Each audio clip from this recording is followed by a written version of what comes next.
Hello, welcome to a new video. Sorry I didn't have one last week. I think moving house just sort of threw me off a bit and I wasn't as on schedule as I thought. But I'm back today with a show of my new bullet journal. So I've not actually ever had a bullet journal before, but I got this notebook for Christmas from Mitch.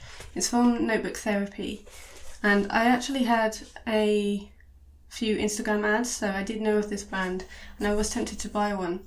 But Mitch actually got this for me as a surprise. Didn't even know I was looking at it, but he got me this one with the deer on. This is the Suki Nara edition, and we actually went to Japan last February and didn't get to go to Nara, although it was on our itinerary originally. So it's quite special, and I wanted to use this notebook for something that was equally as special. So I decided to do it on our new house. If you saw my last vlog, then you'll have seen that we recently bought our first house. So I had lots of to-do lists and shopping lists and plans for the house that I really wanted it in one place rather than spread over lots of different notebooks and things. So now it's all in here, and all future plans and budgets and that sort of things will go in here as well. It's quite a chunky book, so there'll be plenty to fill it with.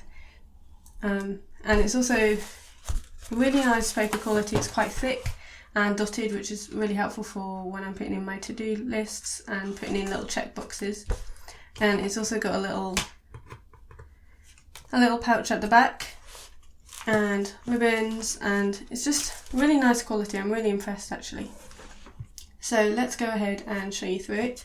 I'm also going to put some overlays of the process on top of this because as you'll see, a lot of the pages are quite similar, so it would get boring just to show you the full setup. So I'll just overlay those as we go. So the first page, I just did this little drawing of a house. There's a lot of inspiration for bullet journals and bujos on Pinterest and YouTube, so I really recommend looking there. I've got a Pinterest board for bullet journal inspiration, which I'll leave a link for down in the description. But I wanted to keep it quite simple and monochromatic, with just a touch of colour. So actually I'll talk through my tools which I've used for this so far. The Muji 0.38 pen I've been using for filling in the lists and all the text. And then this is also from Muji, this is their 0.25, which I've used for some of the headings, so subheadings and tick boxes. And I've alternated with these two. When I couldn't find this one, then I used this one, and vice versa. And also, for the subheadings, I've been using this highlighter Mildliner, which just goes over the top of this one. It does smudge it a little bit because it's ink, but I found this one was better for going underneath it. I didn't want to use a biro in this journal, so I think the smudging is quite minimal, so it doesn't matter too much. And I know these Mildliners are really popular and widely available, and I just like this green colour. Then for the main headings on each page, I use this Kuretake soft nib, so it gives really nice lettering. It can be really fine, but then when you press harder it gets quite thick, so this has just been one of my favourite pens for quite a few years and really good for hand lettering as well. So I've used those for the headings of each page, which you'll see as we go through. I put in the month where we moved in and got the keys. I've just circled when we got the keys, and I think I'll also circle when we actually moved in, which was Thursday 25th, so I'll just ring that as well, and maybe do a little key down the bottom just so that it's clear, and then added a little picture of the house. On this page I might do a mood board of how it looked when we first moved in, so we took a lot of photos, and so I might put those as a collage on here. So you'll see throughout, just to plan out where the headings are and stuff, I used pencil first, which I need to rub out, but I wanted to make sure the ink was completely dry. I did this before we moved in and after we got the keys, so I've just been taking it off as we go, and I just like how simple it is, but it keeps it all neat and together. And I can add to this as and when we need to. Obviously, like, a lot of this was completed and already done, so all the cleaning at the old house, but it will be useful for when we decide we need a few things, and then just keeping it all in one place will keep me really organised. And then if we do go out to the DIY store or go to IKEA, then I can just grab this notebook. It's A5, so I can easily just pop it in my bag. So this is quite empty at the moment, but as we go we'll keep filling it up. But it's just useful to keep it all in here. So eventually I'm going to put the floor plan in here. I'm thinking I'm just going to print it out and stick it in. But obviously we've got the dots here, so I can easily draw it. I don't want to make a mistake, so it might be easy if I just print it out and stick it in. And then the grand plan is our future plans for this house. So ideally we're going to convert the garage and change the utility room into a kitchen diner. And then bigger plans than that, way in the future, we might turn one of the rooms downstairs into an office. So I could do a couple of options here, and I'll just either draw it out or do it on Photoshop and print it out and stick it in here.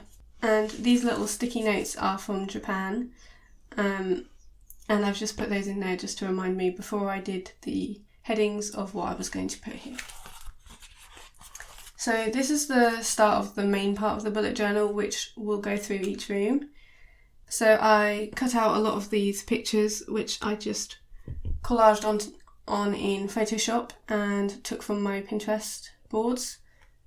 We had a long time since we put the offer in to when we actually got the keys, so I think it was 7 months overall. So I spent a lot of time pinning on Pinterest and adding all these bits onto my boards. So I've just printed out a couple of those. I printed it out at home onto glossy photo paper, and then I just collaged them all up here and added a few notes of why I pinned it and what I want to do for each room. This was with the slightly thicker 0.38 pen, but as you'll see I swap and change with that pen depending on what I had to hand.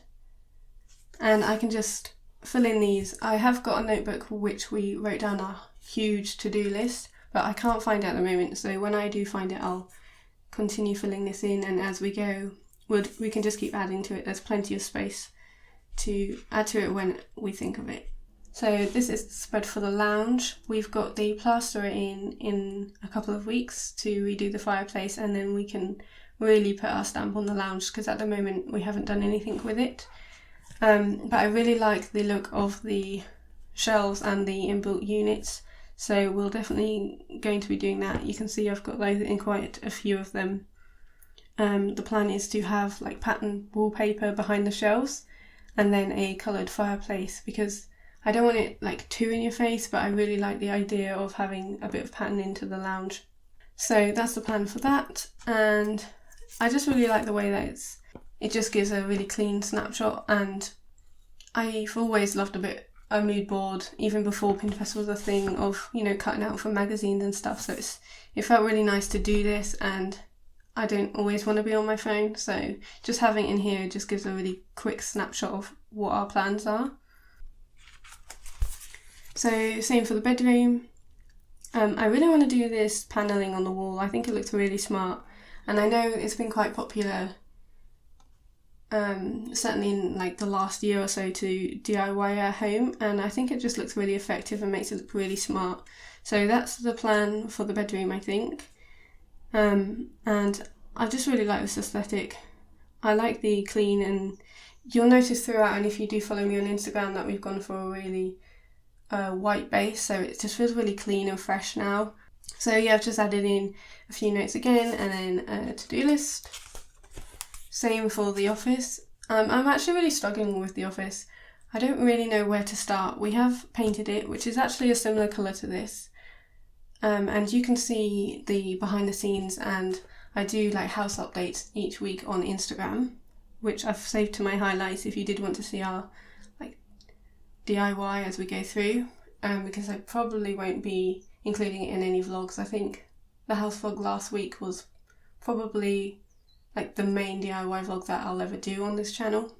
But yeah, I'm not really sure how to do it. I think we're going to create some custom built desks, but I think because we spend so much time in the office and that's where I create all my work, I want it to be perfect. And obviously it won't be perfect, and we'll work on it as we go, but I'm a little bit stumped on that. So if you do have any Pinterest boards yourself with any ideas, then link them in the comments, because I'd love to see your thoughts and your plans. But I definitely like the whole clean, and I really want it to be professional, especially if Mitch is working from home in the future because of this whole pandemic. So I also like the idea of having mood boards, or either a gallery wall or picture ledges above the desk, just with inspiration on. I think that would be a really nice way to fill the walls, especially now that we're not renting and we can do that. And I have plenty of pictures to add on. So then we've got the utility. So at the moment it's not as light and bright as this. It's more like this in terms of lightness because there's no windows in there. But the cupboards are quite old and it's not to my taste at all. So I really like the idea of painting the cupboards white and having some open shelving. Not completely, because I need to hide a lot of stuff away, but as I said, like eventually we're going to redo that whole area of the house, so it will just be a sort of quick fix almost for the next year or two. So that's why I've got like fab on the worktops. So at the moment it's not wood, and I really like the idea of like the white wood with the natural worktops. So the plan is just to fab on it for now and then paint it all white until we do redo it in the future. So that is all I've got so far, but this is a good start and I'm looking forward to filling in this bullet journal a bit more as we go. I think it would be really helpful as we go forward to have it all in one place and keeping it all organised, and when we do eventually do like extensions and things, we'll be able to put quotes and budgets and keep that all in here as well, because there's so much space in here. I also think it will be really interesting to look back on in the future, if we ever do move or if we stay here, and in how like 20 years we'll be able to look back and see our original plans. I think that's why I memory keep anyway, so it will be really nice to look back on in the future. So that's the house bullet journal. I hope you enjoyed looking through it, and I look forward to doing more in here in the future. If you have any questions, then leave them in the comments below and I'll get back to you as soon as I can. Hope you enjoyed watching, and I'll see you next week for another video. See you later.